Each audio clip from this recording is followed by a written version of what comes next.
Ya secara prosedural ya.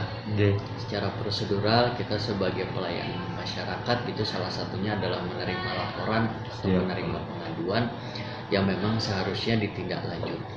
Siap.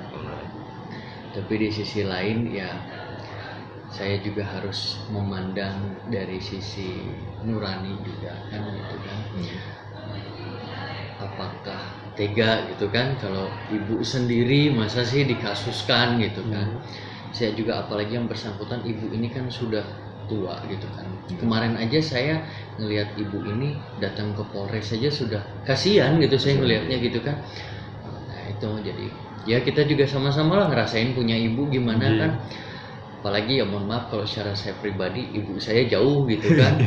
Saya berpikir aduh saya aja ibu saya jauh gitu nggak bisa ketemu gara-gara COVID ini kan. Dia yang ibunya dekat malah begini gitu kan. Nah, jadi saya kemarin itu ya itulah mungkin emosional saya juga kebawa kemarin gitu kan. Jadi akhirnya ya begitu. Tapi ya syukur alhamdulillah ya informasinya sih katanya si anak itu menyesali perbuatannya. Tapi saya nggak tahu bagaimana kelanjutannya karena tidak ada ya kemarin ya memang kalau secara itu tadi secara standar pelayanan ya salah saya memerintahkan anggota tidak boleh menindaklanjuti. Sebenarnya itu hanya sebuah emosi malum saya manusia biasa lah gitu kan. Ya karena saking saya ibaratnya turut empati sama ibu itu kan gitu. Ya jadi memang setelah saya juga menyampaikan dari kebetulan yang bersangkutan kan muslim juga ya. Saya arahkan juga ke ke ajaran muslim juga, ajaran Islam juga kan saya giring dia. Ya dia sempat berpikir gitu kan. Makanya tapi ya tetap dia masih ngeyelnya tetap masih ngeyel. Cuma waktu kemarin itu saya ngelihat situasi sudah deh gini, makanya saya suruh pulang dia biar dia menenangkan diri dulu lah, biar dia berpikir jernih karena kemarin saya yakin dia masih kebawa emosi. Ya kita pasti pernah merasakan ya mohon maaf mungkin ada sedikit cekcok sama orang tua biasa lah ya itu pasti biasa gitu kan, dan itu memang saya pun pernah mengalaminya juga sama cekcok dengan orang tua. Tapi Mbok Yo janganlah kebangetan sampai masalah harta saja sampai dibawa ke ranah hukum gitu kan. Saya berpikir tuh astagfirullah kemarin itu ya. Makanya saya kemarin sudahlah simpelnya saja, sudah pulanglah saja dulu saya bilang, biar silakan berpikir jernih dulu. Ya kalau itu memang kemarin ya saking kemarin memang awalnya juga saya karena dia nih tata caranya dia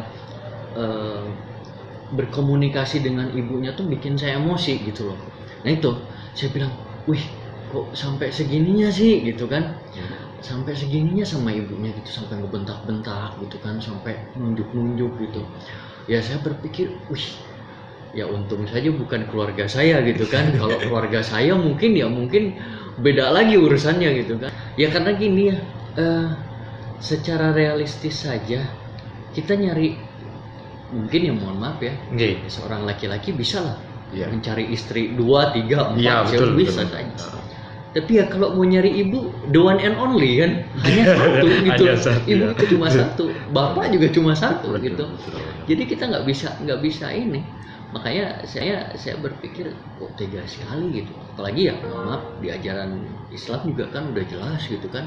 Nabi Muhammad ibu baru bapak ya kan, sampai ibu disebut 3 kali gitu kan. Berarti nah itu jadi makanya saya itulah kenapa saya menggiring dia, kamu nih muslim loh gitu loh, cobalah ikutin ajaran muslim. Makanya kemarin saya begini menyampaikan ke dia, saya sekarang berbicara bukan sebagai seorang polisi nih. Saya bukan berbicara sebagai seorang kasat reskrim, seorang penegak hukum, seorang petugas ataupun siapa-siapa. Sekarang saya berbicara sebagai orang biasa. Saya sama muslim, sebagai umat muslim. Saya berbicara ya sama maaf.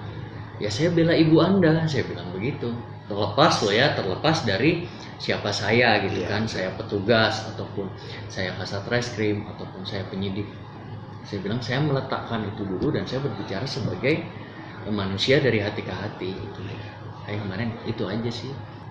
Himbauan saya kepada masyarakat yang mungkin apabila ada perselisihan masih dalam keluarga, ya hendaknya ibaratnya dimusyawarahkan secara kepala dingin ya.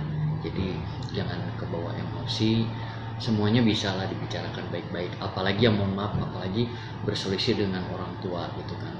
Orang tua itu yang mohon maaf, buat saya orang tua tuh lautan maaf ya, lautan maaf dan ladang pahala gitu. Jadi menurut saya punya kesalahan apapun sama orang tua, insya Allah deh orang tua pasti maafin gitu kan. Nah tapi kalau merinding kalau misal apalagi kalau kita mau cari pahala mah gampang sekali lewat orang tua tuh. Mungkin ngambilin air aja udah dapat pahala, kita ambilin air minum aja gitu kan. Dan juga yang mohon maaf, ibaratnya suksesnya kita itu bukan karena hasil jerih payah usaha kita saja, tapi salah satunya adalah doa orang tua didengarkan. Itu sih kalau buat saya seperti itu.